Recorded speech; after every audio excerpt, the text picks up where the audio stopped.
Hey everyone, thanks for joining for another episode of the WuhooPoints podcast. Today we're going to take a little bit of a different angle. We're not exactly going to talk directly about credit cards, but about journalism, affiliate marketing, kind of that whole thing you've seen in maybe Forbes, NerdWallet, Points Guy, those kind of written articles, and kind of how that's changed over time. I have Holly Johnson with me. She's a reporter, has written a lot of these big articles for a lot of the big publishers, and she's kind of an expert in this starting in 2012. But I'll let you, Holly, introduce yourself a little bit more. And then what I always like to break the ice with is what has been a cool trip you've taken recently? Um, I went on a Mediterranean cruise with my mom recently. Um, been on some cruises with my kids. I'm kind of doing family travel right now on my kids' school breaks. No, that makes sense. And so, yeah, tell me more about what you do currently, and then how that kind of all started. Well, I used to work in a different industry, but my husband and I started blogging in like 2011, and then I moved into writing for other publications based on my personal interests, which are credit card rewards and travel rewards and stuff. And so I've been writing, I quit my job in like 2012, 2013 or so. I've been writing professionally about personal finance, credit cards, loans, investing and stuff for the last since then. Yeah, And been doing it a long time. yeah. What kind of got you into that in the first place? Just like I said, my personal interests are personal finance, saving money, traveling, not paying for it necessarily, flying Yeah, business without paying for it, stuff like that. So, I mean, that's what got me interested in it because, all the publications want to hire people who use the programs, hmm, not just somebody who's reading out of like the terms and conditions or something. So that's why I was initially able to break into the industry is because we've traveled all over the place with and without the kids. Use a lot of the major hotel and airline programs and stuff like that. So, just like you probably have had like 40 credit cards at a time. We don't right now, but we definitely had like between us and our businesses, like had 40 or 50 credit cards at yeah. once at a certain point, all that I do crazy it. stuff. I don't really do that quite as much anymore, but Yeah, no, that's interesting because I kind of equate it to like a travel agent. You want to go with a travel agent that actually travels, right? yeah, Not just sits in an office telling you where the cool places are. You want to like see the stories and experience yeah, that too. exactly. Yeah.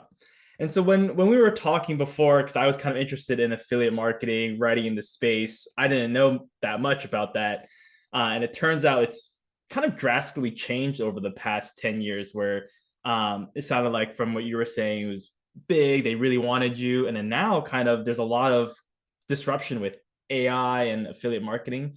Could you just talk more about how that's changed over the past 10 years or so?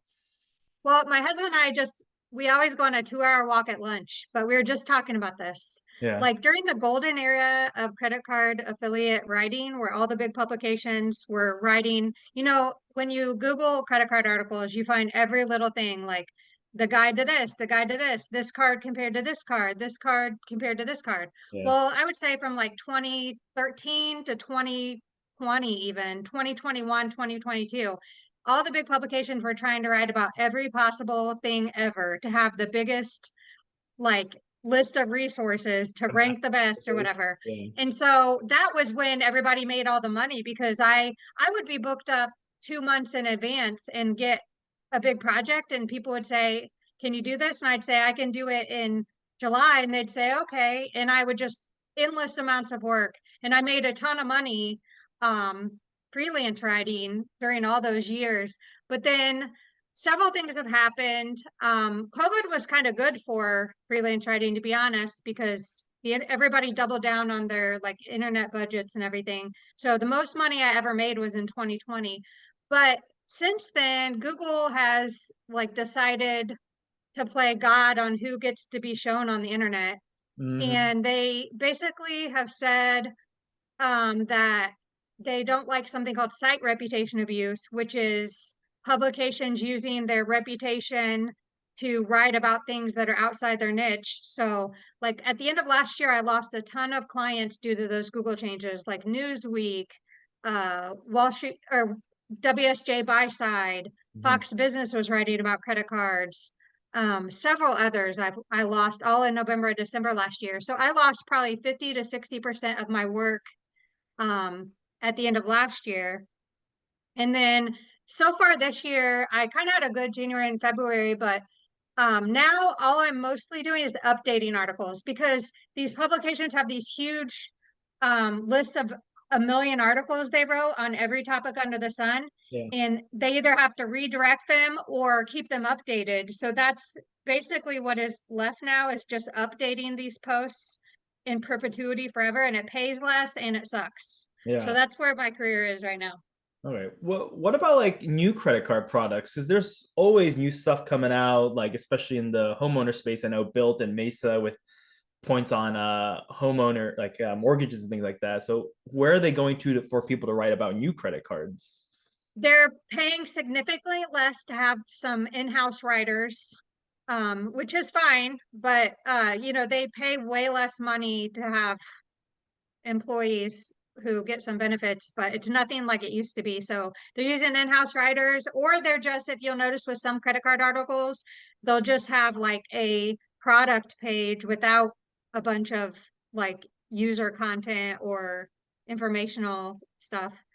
Yeah. I also wanted to say another thing that was really messed with the credit card affiliate marketing is you'll notice if you Google a lot of things now, the top response is Reddit or like message boards. And when these websites don't get traffic anymore, they don't make as much money. And that directly relates to how much money they're willing to pay experts like me to write content. So that's the other thing. Huh. Do you think it's like the curse of being so good in 2012? You wrote about all these products, more and more people knew about it. Now they're just talking about it and going, with each other about it versus these, larger publicated I publications. don't know. Do you want credit card advice off Reddit? I don't. I mean, half of it is people that don't know what they're talking about, but I really don't care that much. Just Yeah. it is what it is. I don't know what happened. Yeah, interesting. And then there's also the AI piece you mentioned too, right? I think, especially on the LinkedIn side, I see people are always talking about, oh, don't use M dashes because that's what AI does. Like you Yes. should stop writing everything in AI, blah blah blah. So that in a way has also taken over in this space a little bit. You think? Yes, because you could pay someone like me like $1,000 to write a credit card article, or you could have AI do it for free and then pay an editor $120 to just edit it and make sure it's factually correct. Yeah. That's what they're doing. See, I feel like I've seen some of those articles, and I've used ChatGPT myself to try to like prep some of like the blog posts I make about credit cards, but it's just a regurgitation of the websites. Like, oh, this card earns 3x back. Like anyone can find that information. I feel like the actual user hacks, the tricks, the personal experience still isn't there. I don't know if you. Yes, that's absolutely correct. Yeah. Dang. So I guess like looking forward, I know this has kind of been a recent change. Looking forward in the next year or so, what do you kind of anticipate in the affiliate marketing and journalism space? Everything is trending bad, to be honest. No, Like it I want really total is. honesty. It's great. Like it really is trending. I don't anticipate being able to do this for a living in 18 months from now. I'm Wow. trying to make it to the end of the year for tax purposes because we've already like made too much money this year to make any big changes. Mm-hmm. But I'm probably just gonna retire, and I Congrats. don't think other like I have been one of the most successful people that I've known. So no matter what other people say, they're not doing good either. It's not good. Yeah. What are so it's great that you can retire and kind of settle down for I guess the younger freelancers that are still in their career. Like, what advice do you have for them? Like, should they be pivoting to other topics, or is it just kind of No, it's no? really online affiliate marketing as a whole. It's not just credit cards. It's Yeah, at least everything that I've written in is is not going well. I don't know. I mean, you could work full time for one of these companies. I've never wanted to do that. yeah. Um, What I'm just not interested, but some people like it. Yeah, I think personally for me, right, I don't even want to, yeah, I don't want to stick with one company because one, then I can't say anything bad about that company if there are, bad products or bad things coming out of it. But I like kind of being this free range credit card influencer to kind of say whatever I want. Sure. Are there other like pros and cons you think from being a freelancer versus go with one of these, either a publisher or a credit card company? I can't really say for sure. I've never worked as an employee for anyone. I was briefly an employee for CNN, and then they made me a freelancer, and then they closed down their whole credit card department, and so I quit working for them. But I don't know. I just don't want to work. I think when you live a travel lifestyle, it's hard to commit to working Monday through Friday for specific hours because Yeah. long I my whole freelance career, I've worked like 10 days in a row and then take 20 days off or something like that. Like that's not an employee thing you can do. Yeah. No, even when when I was in corporate, I had unlimited PTO, right? It's not actually Yeah. unlimited. No, cool. That's helpful. I think I want to pivot more towards just like your travel side of the business, like going back to the cool trips you've done and like how you get to those places. Like what are some of the key things you're thinking about when you're planning your next few trips, whether it's a cruise that's coming up or anything else with family? Like what are the main things you're thinking about? Well, I mean, we've traveled a lot with our kids over the years. Right now, my kids are both entering high school this upcoming year, so our schedule is just a lot more limited because of their activities. So we used to go on month-long trips around Europe and stuff, and those are kind of tapering off because we can only go on like a week at a time. And my kids don't want to go sightseeing around like you know what I mean? They want to go sit on the beach or something. So I don't know. I mean, I'm always looking to save money on airfare. I'm always looking to fly business class if I can. Mhm. Um, I'm always looking to do something fun and different and pay less for it. I'm not really one that has tried to get completely free trips all the time. I'm more about trying to save on certain aspects of it so I can do what I want. Yeah. Yeah, for me, it's like save on flights, hotels, and I could spend way more money on my travel budget on food because I my wife. Yeah, yeah. I'm not like you see people online, they're like, I got this whole trip to wherever I paid $0 or something. I really don't do that in my personal life because I don't want, I just don't do that. I just don't do that. I feel like our mindset is like we still got to enjoy it, right? I don't want to Yes. stay like if I'm going to cut like let's say live in a hostel, at least I'm going to splurge more on something else. If I'm cutting on everything, like then what Yeah. am I even going somewhere for? I'm just staying at a dingy place and just walking around a random area. Right. Yeah. And then you're the owner of Frugal Travel. Do you want to just share more about what you guys do there? Well, we have a website called clubthrifty.com and we don't update it like we used to, just like everything else. It used to be really successful and make money and now it doesn't. So we just kind of have it up still. But my husband's a travel agent. His travel agency is travelbluebook.com and I kind of assist with him. He does a lot of custom itineraries for people around the world and books like cruises and stuff like that. And then I have a Facebook group that's like travel.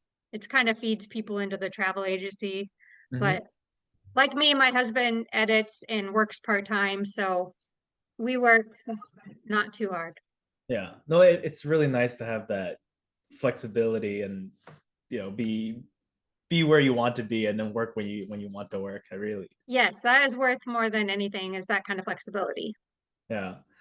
And then I guess like I actually just have a my first kid. He's Noah. He's 5 months old now, so I'm starting to think about Ah, plan. congratulations. Thank you. Like planning trips with families, right? Before it was just me and my wife. We're dinks. We can kind of be flexible, do whatever. You've kind of had the experience the whole gamut now from infant to high school. I'm assuming you're traveling basically all 18 years. What are some like I don't know, just for my personal, just like what are some tips or tricks you have for traveling with infants to middle schoolers? And now I know you mentioned like you have to hit the week of spring break or winter break to go on places, but would love to hear any of your perspectives there. Well, traveling with kids, I always book like part of the reason I said I don't try to book everything with points is because I usually book Airbnbs. Because I like to be comfortable. I'm not trying to sleep four deep in a hotel room with my children, you know what I mean? Yeah. And so booking bigger places is nice. Leaving free time helps, not trying to overschedule. Flying business class where everybody can sleep on the plane is nice when Yeah. you have enough miles to pay for that. Um, I don't know. And then trying to do things that they want to do.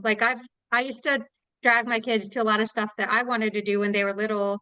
Now that they are older and have more specific interests, I try to do things that they want to do just as much. Hmm. But I guess when they go to college, they're out of the house. You can go back to what you and your husband want to do, right? Yes, I have full lists of things that I want to do, but we have 4 years until both of them are in college. So All right, still got some time. And I guess with the business class piece, right? I feel like most place on points, if they're a good deal, it's usually one or two available. I know like there's exceptions. Air France might have like six business class seats available.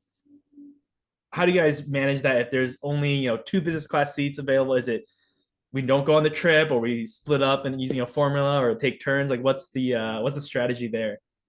most of our big trips with the kids have been to Europe, and we have flown Air France in business class. Yeah. But now that my kids have been older, I have put them in economy and we've flown business class because they're 13 and 16. So Hmm. the last couple years, they're totally fine. They're seasoned travelers. They can sit back in economy Yeah. while I have no problem doing that right now. Yeah. They don't need to be spoiled and everything. No, they watch movies and eat and you know what I mean? Yeah. So Like I of have saved some miles that way. They don't like it though, because they have flown course. business class. Yeah. And then they're like, why aren't we flying business class now? But sorry. Yeah, I'm kind of like with that with my son. We're going to Asia. We're flying business and first on points, but at least he's less than one He's years a old. lab baby, right? Yeah, yeah, he's not going to remember that. I That's what I worry about in a few years, where my wife and I don't want to sit in economy, but do we have to build character or do we spoil him a little? Yeah. Yeah. For me, I always just do it whether I have the miles or not. Like if I have them and I'm not, then I'm generous with them. But sometimes I don't have enough for everybody. Yeah. And, I guess teenagers, they're contributing through the spend. At least you have to spend a lot more money, so you're getting more points. Yes. Yes, kind Yeah.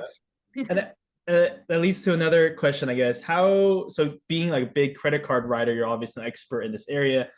How have you been able to kind of bring that to your kids? Like, do they have their own authorized user cards? Are they even interested in this, or is it like, oh, that's mom's job. I don't want anything to do with it or know about it? They don't have their own authorized user cards. But they have debit cards. Like they're learning to balance their checkbook with their, not like an actual checkbook, but through the Capital One app. They both have Capital One teen checking. I Hmm. haven't really felt a need to have them build credit. I mean, my oldest just turned 16. It's kind Yeah. of pointless. At some point, like when she goes to college, I'll probably add her as authorized user and stuff like that. But I don't really know if they know what airline miles are, to be honest. They don't know how anything is paid for. They just show up.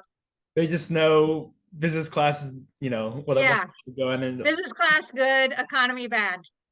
that's funny. And then I guess even for like domestic trips, are you guys flying like are you guys doing a lot of things within the US, or you guys just really like the international adventures? Both. We're like I said, we have quite a few cruises booked right now. Right. We had a big trip to the UK booked for this summer that was mostly on rewards, but my daughter made the JV cheer team, so we had to cancel it, which is very devastating actually. But um, so we're mostly going to like the Caribbean and cruises with them. But my husband and I do some of our own travel without them here and there. So Yeah, I'll look forward to that in 15-ish years. yeah, right. Awesome. Well, yeah, thanks for answering these questions. The last one is just how can people follow you if you want people to follow you, or just learn from what you're writing and producing? Well, our Facebook page is Club Thrifty. Twitter is at Club Thrifty. We have a Facebook group called European Travel and Cruise Planning. That's something that we post in frequently. And then our travel agency is travelbluebook.com. Great. I'll have you send me all those links. I'll like, put them on the screen so people can see and follow. Okay, thank you. Thank you again very much for the time.